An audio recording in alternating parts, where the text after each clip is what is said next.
Assalamualaikum warahmatullahi wabarakatuh.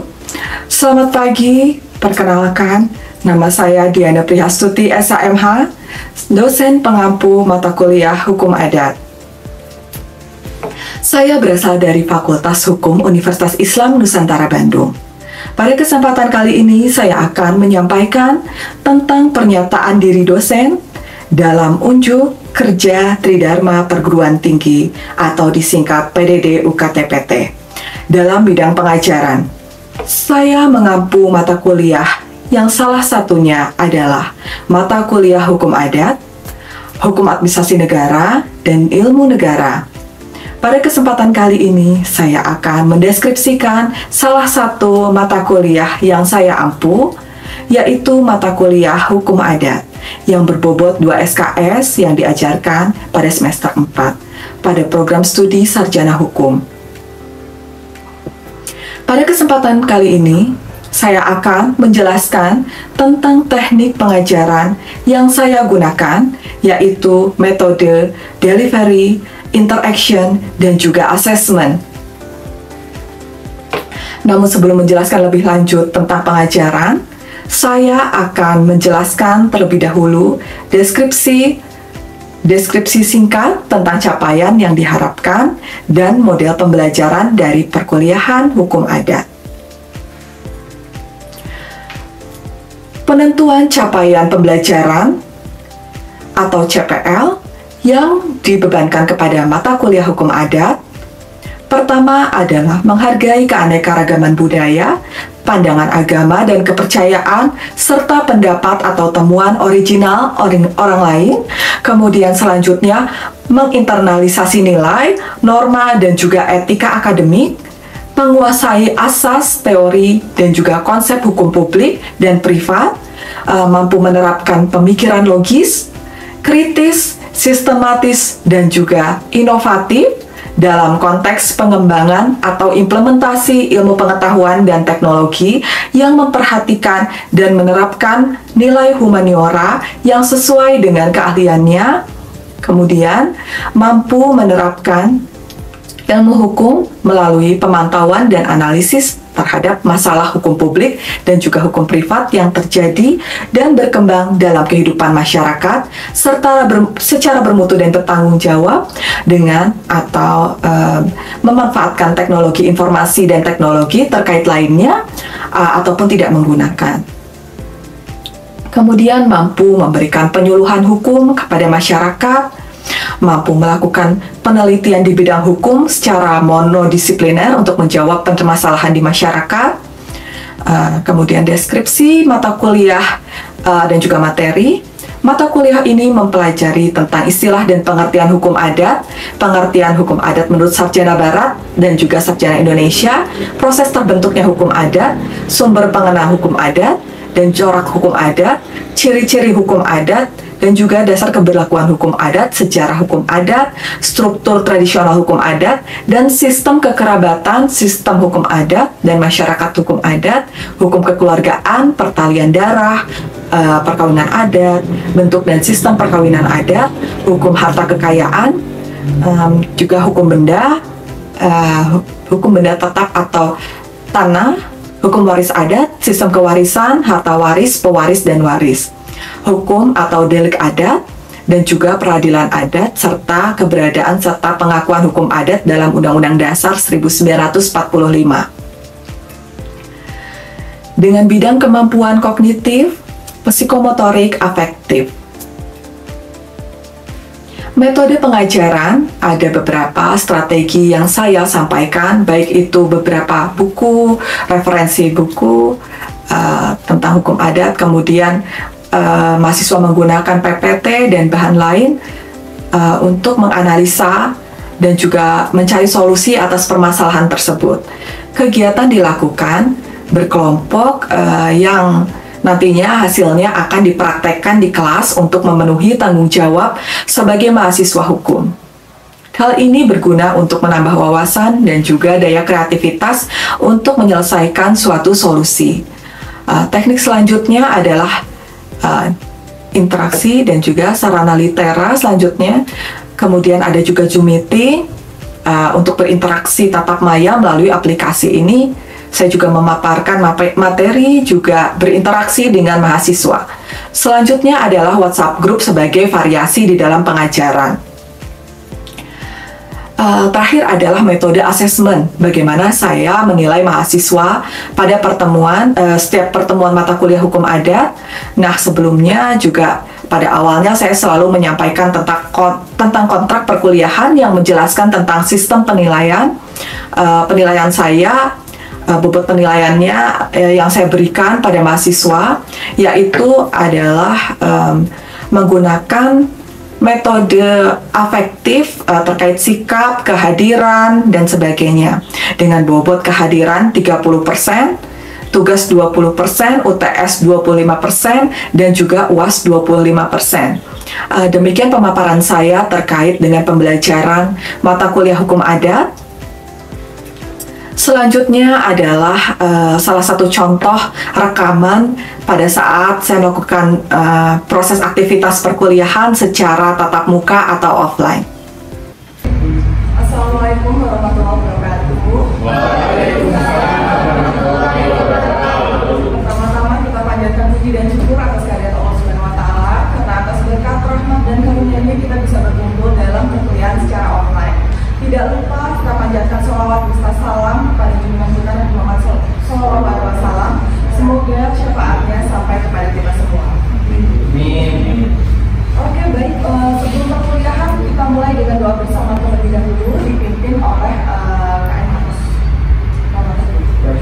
Baik, sebelum kita mulai perkuliahan, mari kita berdoa dengan hati. Selesai.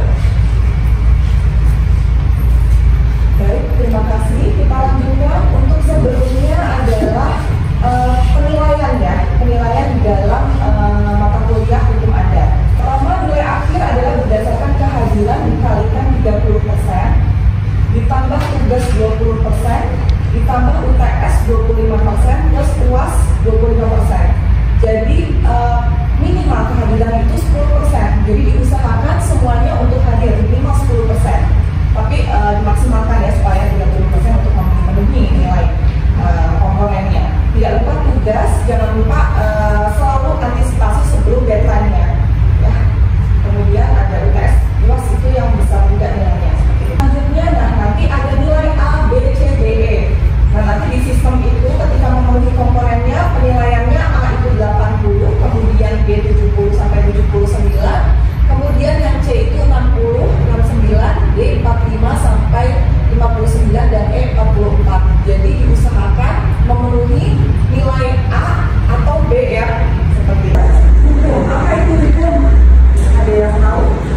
Ya, Suatu norma-norma atau aturan yang bersifat kemudian ada yang bisa melengkapi barangkali atas nama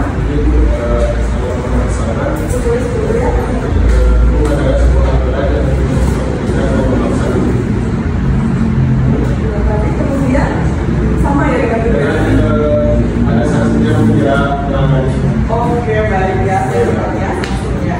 Nah, seperti itu. Nah, selanjutnya adat itu berasal dari bahasa Arab atau adat ya. Jadi hukum dan adat, hukum adat itu adalah hukum kebiasaan atau perilaku yang dilakukan terus menerus, sehingga dari nenek moyang terdahulu terus dilakukan karena secara teratur dari nenek moyang sebelumnya turun temurun, kemudian mengadat, melembaga seperti itu.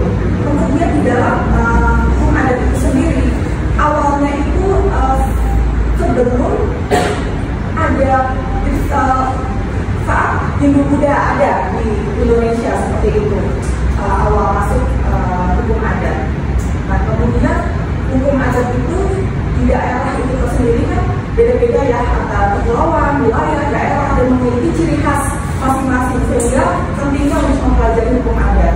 Berbagai macam suku bangsa di Indonesia yang beragam, sehingga kita juga perlu tahu apa itu pentingnya hukum adat seperti itu.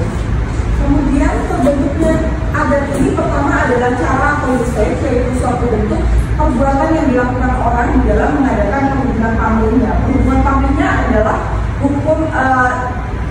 hubungan antara sesama manusia, yaitu hubungan pamrihnya. yaitu tadi ya, cara yang dilakukan orang dalam mengadakan hubungan manusia itu terjadi secara berulang-ulang. Nah, kemudian secara otomatis di situ menjadi kebiasaan dan juga ada hukum di situ yang ketika orang melanggar tapi tentunya ada sanksinya. Kemudian sanksi adat ini apa saja sih? Ada yang tahu? Berupa apa? Sanksi adat? Silakan atas nama. Firman saya, Bu. Oh ya. Silakan. Biasanya ada sanksinya itu berupa denda ataupun kayak hukuman kayak gitu, Bu. Betul ya. Pertama ada sanksi denda, kemudian juga ada kayak pembersihan ya, upacara-upacara yang bisa memberikan suatu solusi seperti itu ya, tetapi yang telah disetujui oleh lembaga adat itu sendiri. Selanjutnya, mos yaitu menata kelakuan orang dengan suatu pola tertentu, artinya menghendaki agar para warga masyarakat melakukan conformity atau penyesuaian diri dengan tata kelakuannya. Jadi masyarakat di tiap adat ini mempunyai ciri khas yang berbeda-beda sehingga timbul adatnya masing-masing. Sehingga perlu tidak sih dikodifikasi hukum adat? Bisa tidak hukum adat itu dikodifikasi? Kodifikasi itu ketika sebelumnya hukum adat ini kan tidak tertulis. Tetapi semenjak ada zaman penjajahan di situ, itu mulai tertulis hukumnya, hukum dari barat seperti itu. Jadi ada akulturasi lah seperti itu ya. Betapa hukum adat ini amat berperan terhadap pembuatan hukum positif di Indonesia. Begitu. Salah satu contohnya apa nih? Hukum adat yang salah satu bentuk apa menjadi hukum positif ini. Ada ini, Bu, hukum kayak kebiri gitu. Maksudnya hukum adat yang salah satunya menjadi bahan pembuatan hukum positif di kita itu ya, salah satu contohnya itu Bu. Mungkin Bu, hukum adat diterapkan dalam. Oke. Nah, kalau diterapkan hukum positif itu biasanya seperti musyawarah dalam hukum adat. Tentunya kayak di hukum pidana ada restoratif justice seperti itu, dan juga ada mediasi. Nah, itu adalah salah satu bentuk hukum adat yang diaplikasikan ke dalam hukum positif. Seperti itu ya. Salah satu yang diadaptasi kemudian dijadikan hukum positif. Nah, sekarang pun KUHP kita juga ada yang menyinggung masalah adat juga. Ya, seperti itu. Baik, untuk selanjutnya institusional atau mengadat. Nah, ketika ada permasalahan adat tidak bisa diselesaikan melalui adat, itu bisa tidak dilarikan ke hukum positif? Oke, bisa dijelaskan? Misalkan salah contoh nih, ya ada tindakan nih pemerkosaan, kemudian keluarganya ini nggak terima gitu. Nah, kemudian dia adukan ke hukum positif ya kan? Nah gitu. Nah terus misalkan berarti jadi hukum baru di situ. Nah itu masuknya kepada apa? Jurisprudensi ya. Jadi untuk suatu hukum adat yang baru kemudian dia ke hukum positif gitu ya. Misalkan nggak terima nih dengan kan nanti sama polisi ini diverifikasi lah. Apakah ini mengandung unsur-unsur pidana atau tidak nih? Ketika itu masuk unsur pidana bisa itu dilaporkan begitu. Ketika itu memenuhi unsur-unsurnya seperti itu. Jadi bisa dibuat baru keputusan hakim baru, jurisprudensi, berupa jurisprudensi. Jadi beberapa misalkan contohnya apa sih jurisprudensi dalam hukum adat misalkan? Bisa perkara perdata juga bisa ya. Kalau perdata itu bisa waris keluarga. Nah itu bisa keluarga, prima waris. Nah itu bisa masuk ke dalam kategori perdata ya, seperti itu. Maksudnya jadi kalau ada baru penemuan baru, makanya itu hukum adat ini sesuai dengan perkembangan zaman, mengikuti perkembangan zaman. Karena kalau dulu kan ditulis di daun lontar, ya kan, kemudian ada prasasti, tapi semakin berkembangnya zaman itu secara tidak tertulis, tetapi karena udah udah kebiasaan gitu ya, kita udah saling menghormati, gotong royong, itu sudah diterapkan di masyarakat adat, sehingga ketika ada yang tidak sesuai atau menyalahi aturan adat itu sendiri, tentunya memiliki sanksi, maka itu disebut hukum adat. Ya, misalkan sanksi tersebut yang sesuai dengan daerahnya masing-masing, seperti itu. Ya, yang telah disepakati oleh lembaga adat di sana. Misalkan tadi yang berupa denda nih, ya kan? Apabila enggak atau enggak berupa sanksi sosial, itu juga bisa terjadi seperti itu. Oke, selanjutnya adanya tingkah laku seseorang. Nah, itu bisa berupa baik ya atau perilaku yang menyimpang misalkan. Kemudian dilakukan terus-menerus sehingga menjadi kebiasaan mengadat. Kemudian akhirnya diikuti oleh orang lain, baik itu ini orang ini menginspirasi nih seorang tokoh ulama atau apa. Nah, itu kemudian diikuti oleh orang lain. Ya, community tersebut. Nah, kemudian adanya dimensi waktu karena sesuai dengan perkembangan zaman tadi ya. Pernah juga kan ada turis, misalkan turis datang ke Bali, kemudian dia melakukan tindakan yang tidak senonoh seperti itu. Nah, itu berdapatkan sanksi nggak? Oke, biasanya ada salah satu contoh nggak misalkan? Ada yang bisa memberikan contoh? Mahathir. Oke, Mahathir bisa kasih contoh Mahathir? Kayak seperti waktu itu ada kasus di Bali yang dua cewek membuka auratnya, bukan itu tidak senonoh, tapi langsung ditindak secara hukum adat. Betul ya, seperti itu. Pernah ada kejadian ya, orang asing ya tidak memakai busana copok di pohon besar seperti itu. Nah, itu padahal pohon itu memiliki arti tersendiri di Bali. Makanya kita sebelum ke suatu tempat, kita perlu tahu dulu nih seperti apa sih ini story-nya, historisnya ini apa gitu kan. Orang-orang di daerah tersebut yang tahu gitu kan ya, apa sebetulnya nilai-nilai yang terkandung, norma-norma apa yang ada di dalamnya gitu kan, sehingga itu menimbulkan sanksi yang tidak terima sebut-sebut di sana, sehingga diberikan sanksi pada saat itu denda dan juga upacara di Makatua untuk melakukan upacara yang telah disepakati oleh warga masyarakat di Bali itu sendiri. Nah, seperti itu ya satu contohnya.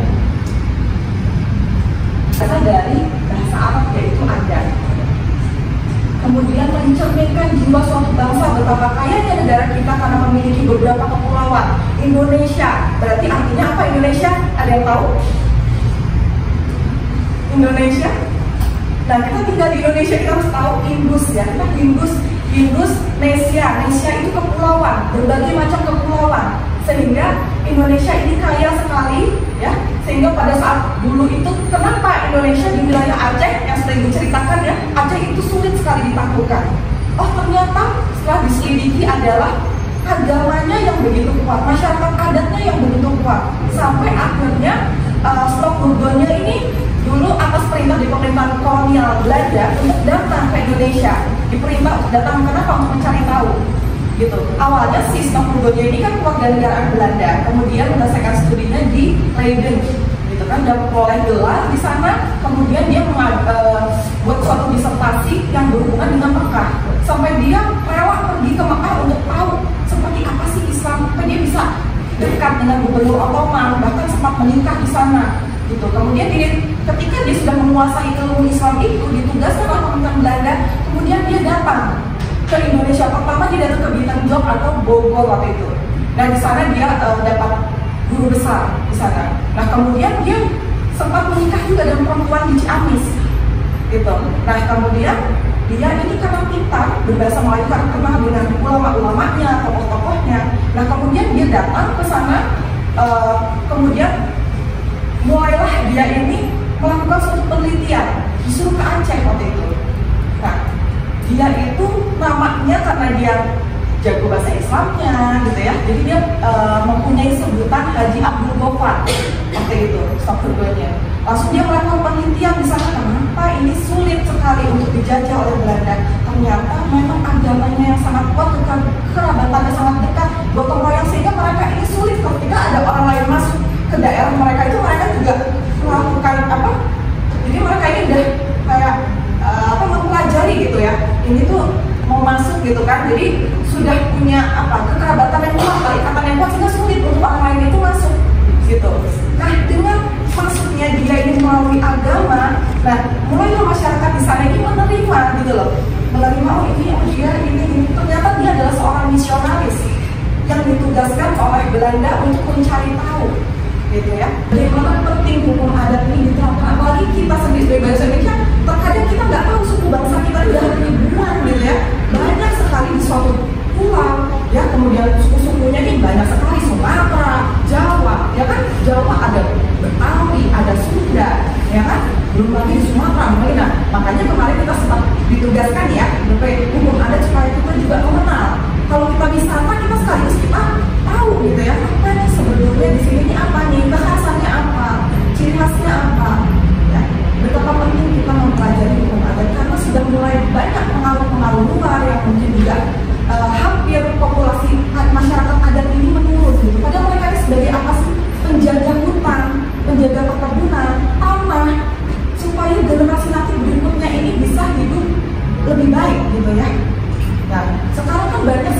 eksploitasi, ya kan? Eksploitasi yang dilakukan oleh yang pihak-pihak yang tidak bertanggung jawab tentunya, yang itu sangat merugikan sekali untuk masyarakat adat itu sendiri. Nah, adat ini tadi menimbulkan sanksi tadi ya, seperti yang dikatakan bisa berupa denda ataupun sanksi sosial seperti itu. Kemudian menjadi hukum adat supaya setiap daerah bahasa ini diakui lah gitu ya. Jadi orang itu menghormati lah budaya setiap daerah itu, karena secara otomatis mereka ini melakukan tanpa harus sebetulnya dipaksa, karena sudah merupakan kebiasaan. Gitu. Jadi kalau saya melakukan ini nanti saya akibatnya akan seperti ini, gitu kan? Baik itu yang ada, yang betul-betul terjadi, dan itu orang-orang terdahulu yang sudah dipercaya orang-orang ini ada juga nih, bahwa itu mitos bisa saja ya seperti itu ya. Dan terlepas dari keberagaman tadi, yang penting adalah memberikan efek positif terhadap keberlangsungan hidup, keberlanjutan hidup, nah seperti itu. Merupakan penjelmaan struktur alam pikiran masyarakat yang merupakan bagian dari kebudayaan masyarakat tersebut. Betapa kayaknya bukan hanya hukum saja yang dilihat itu hukum adat, tetapi budayanya, warisan-warisannya dari nenek moyang terdahulu. Nah itu betapa beragamnya, kaya, budaya kita tuh kaya banget gitu ya. Tetapi amat disayangkan apabila ada pihak-pihak yang tidak bertanggung jawab, penyalahgunaan kewenangan, merusak alam, termasuk ya masyarakat yang tidak punya pengetahuan untuk misalkan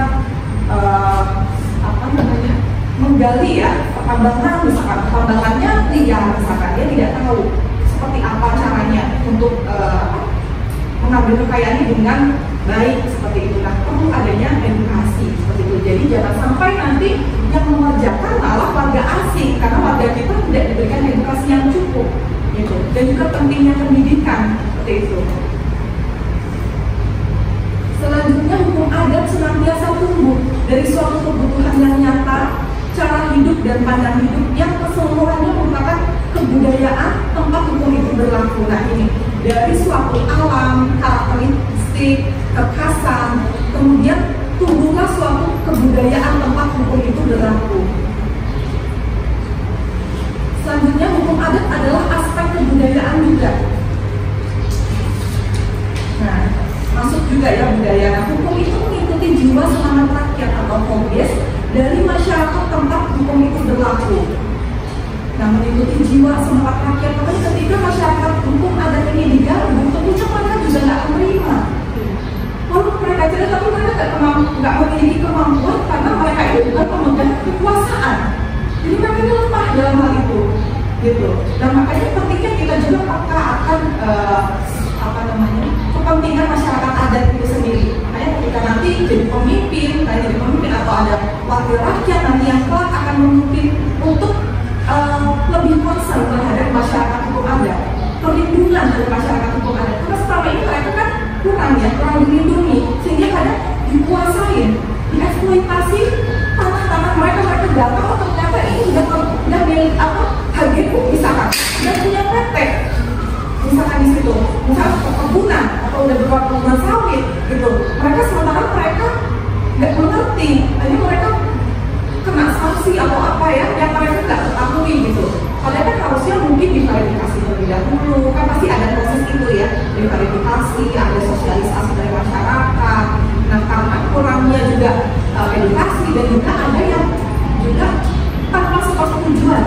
Gitu ya.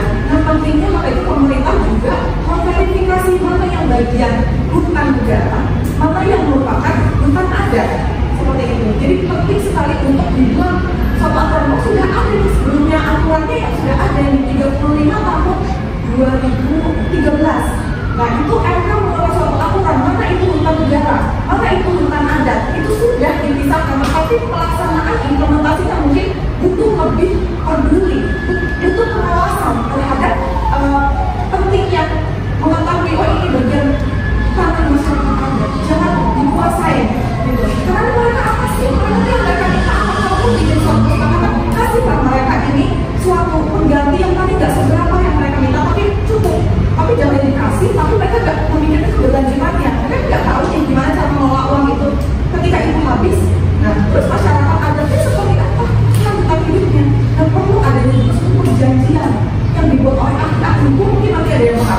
mungkin ada yang di legislatif membuat suatu rancangan perlindungan terhadap masyarakat adat itu sudah ke legislatif, tapi belum berlaku.